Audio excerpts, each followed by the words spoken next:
Good afternoon, everybody, and welcome to Spa Francorchamps in Belgium for rounds 5 and 6 of the 2011 FIA Formula 2 Championship. We've got round 5 coming up for you today, and round 6 will be coming up at a similar time tomorrow. My name is Jack Nichols, and I'm joined here in the commentary box overlooking the run down towards Eau Rouge by Jonathan Kennard, and it's Jonathan's first Formula 2 commentary of this season, but you were out in the test session on Friday morning, and conditions probably in the first session not too dissimilar to how they are now.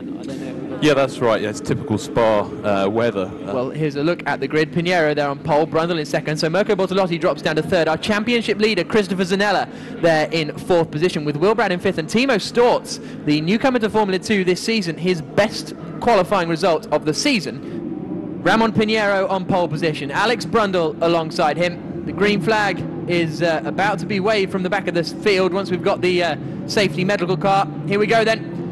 Green flag wave from the back of the field. The lights come on. And we're away. Who's going to get the best getaway? It's a slow start, I think, from Alex Brundle. Zanella's got a good one. He's looking to the inside to try and take third place. But it's a good start from Ramon Pinheiro. He holds the lead as they come into La Source for the first time. Brundle goes to the outside. Are they all going to squeak through cleanly? Who's that doing? A Kimi Raikkonen off on the outside is Will Bratt. And look at that. He's going to move up to second place. That's going to be an interesting one, I think, isn't it? As they all plough down towards Eau Rouge for the first time. So Bratt up into second. Brundle third. Bortolotti in fourth. Fifth place is Christopher Zanella. Sixth is Tobias Hegerwald. He's got past Timo Storz, who drops down to seventh. We're all safely through Eau Rouge and Radion, but Pinheiro could be coming under pressure here from Will Bratt as they make, and we've got a spin. I think that's Jordan King has spun towards the back of the order, and then spinning in sympathy is possibly Jose Luis Abadin, I think. But up at the front, it's still Pinheiro holding the lead. But that was an interesting strategy from Will Bratt at the source. Yeah, it always works for Kimi Raikkonen actually. So not a bad move, and that's Pinheiro going wide, and Will Bratt, Bratt around the outside. On the way down to Rivage. So a change of lead then here in this Formula 2 race. Pinheiro then subsequently has to go defensive. I think he just made a mistake at Les Combes, which allowed Will Bratt to get through. So Bratt takes the lead of this race as the rest of the field plunge down into Rivage. And now Alex Brundle is going to be the man on the attack. So Bortolotti lost one position. Zanella, I think, made up a position or two. They all now, and Mihai Marinescu actually, he's made a pretty good start because he started down in 11th position, and well, we'll go through the standings now, but it looks as though he's possibly up into 7th place now as they turn their way through Pouhon, another of the tricky corners. So a shame for Jordan King spinning there early on. There is Johannes Theobald. He is back out after his shunt in qualifying, so everyone's just going to settle down now as they make their way into the Fagnes chicane. There's Tobias Hegerwald a little bit further back sideways from Zanella, and they're all staying really well away from the racing line, aren't they? That's right, yeah, they're picking up a lot more grip by moving offline, the classic karting wet line. And Brundle's made a mistake there, hasn't he? Yeah, dropping right back now past Mihai Marinescu. And a few others as well, and now he's up in front of Mihai Marinescu as they turn out. So we didn't quite catch what happened to Alex Brundle, but he has dropped down the order. Through goes Timo Storz. And now they come up towards Blanchimont. Here's a replay. You can see there at the back, Jordan. I think that's Jordan King just getting unsettled. Quite how everyone missed him, I have no idea. Oof, and then he comes straight back in front of them, doesn't he? A couple spinning in sympathy as well, at the back. Absolutely. So drama at the top of Radion on this first lap. But what's going on here? Kelvin Schnucks up the inside of Timo Storz, the Dutchman, trying to get past Storz, and he has done so. Jack Clark now trying to take advantage. So it's Will Bratt who leads across the line with a comfortable advantage now. 2 seconds over Mirko Bortolotti in second place. Zanella in third, Brundle in fourth. Here comes Hegerwald though, looks to the outside into La Source. Tries to go around the outside. There will be extra grip there in these wet conditions. Brundle forces him out. Hegerwald thinks, well, Will Bratt did this in the first lap. I'm going to go out here to get some more grip. So then it's a good start from Marinescu up into 6th place as they drop down towards Eau Rouge for the second time. So I think Alex Brundle only down to 4th then. Now he's got back past Hegerwald. So he won't be too disappointed with that, but obviously a mistake earlier on in the lap. And then we've got this big train further back, and there's not much spray, which is the good thing, because in qualifying they were complaining that they could hardly see a thing.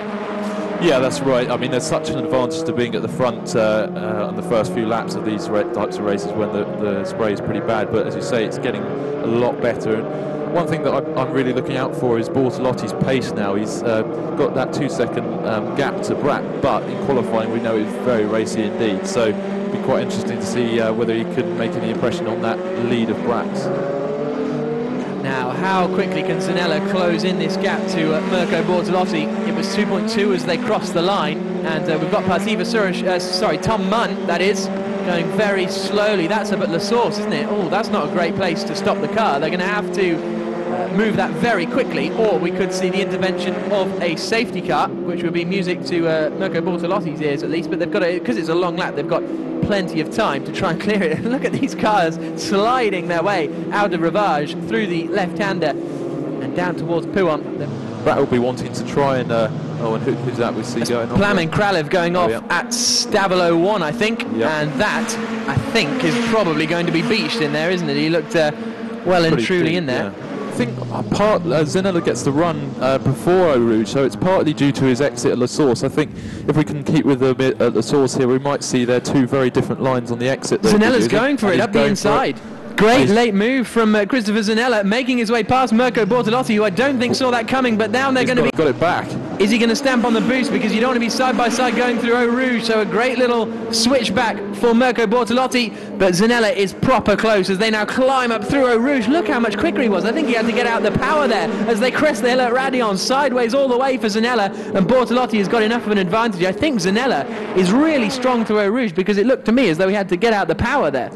As I said earlier, you need to just stay away from those curbs. There's no traction at all, as Jack Clark found out there. Just got the left rear wheel on the curb, and all it needs is a little touch, and then you're in. And look at this, Hagevold right under the rear wing of Alex Brundle. This is a move for fourth place. Hagevold leaves it late, darts to the inside line. Are we going to see Brundle get the cutback? How late does Hagevold want to turn in? I think that was clever driving from him, really, wasn't it? Because if he places his car there, Brundle can't get the cutback, but he's right in the slipstream now as they make their way down towards Eau Rouge. This is where drivers earn their money. This is where these drivers are brave. Oh, very close, and just about they get through there. I think Brundle was expecting to go a little bit faster. That was a close one. Well, yeah, I thought he was going to go straight on there, but took too much speed on the way in, and has now missed the opportunity to attack at the top of the hill down this straight, really. Yeah, quite a big gap, and a healthy gap now for Hedgefield because of that mistake. So Will Bratt, the man from Banbury in the United Kingdom, 23 years old in the Unipark car, turns his way into the bus stop for the final time, and I think we are going to see a very, very happy Will Bratt come across the line. He takes the win in round 5 of the 2011 FIA Formula 2 Championship. Will Bratt wins the race. Second place for Mirko Bortolotti, only 2.4 seconds behind the flag. Third place for Christopher Zanella. He'll probably think it could have been more.